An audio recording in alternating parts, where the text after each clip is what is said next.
আসসালামু আলাইকুম। শুভ সকাল। আপনারা কেমন আছেন? আলহামদুলিল্লাহ আমি ভালো আছি। তো দেখতে পাচ্ছেন কৃষক কিন্তু পার্চিং করতেছে পাখি বসার জন্য। বাতা ফেটে বাঁশ ফেটে বাতা করে সামনে টি আকৃতির একটা পার্চিং বসাচ্ছে দেখতে পাচ্ছেন।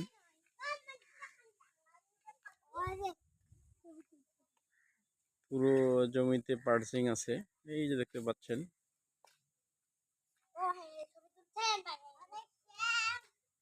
আপনার এই জমিগুলো আগাম জাতের ফসল চাষ করা হয়েছে। এগুলোতে সরিষা করা হবে।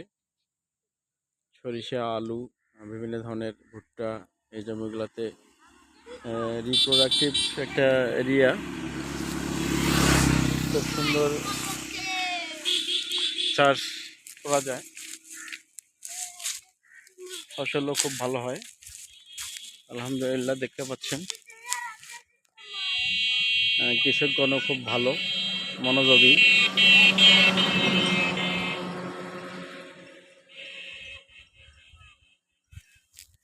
কৃষকগণ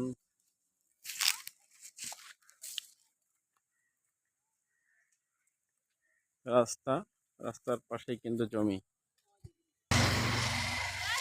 ঘেরার গাছ দেখতে পাচ্ছেন, এটাতে কিন্তু প্রচুর, যাকে বলি আমরা ধুন্দল। এই ধুন্দল সবজি মানবদেহের জন্য খুবই উপকার এবং পুষ্টিকর। ক্যালসিয়াম, ভিটামিন এ, সি বিদ্যমান। খেলে অনেক কোষ্ঠকাঠিন্য দূর হয়। দেখতে পাচ্ছেন এটা কিন্তু আসলে ধুন্দল। ধুন্দল এটা প্রচুর হয় এবং রাস্তার পাশেই কিন্তু এটা দেখতে পাচ্ছেন। এটা কিন্তু খুবই মানবদেহের জন্য খুব উপকার।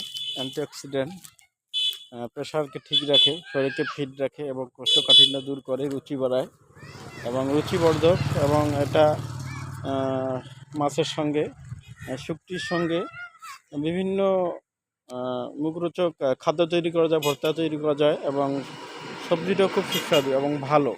দামও প্রচুর মোটামুটি।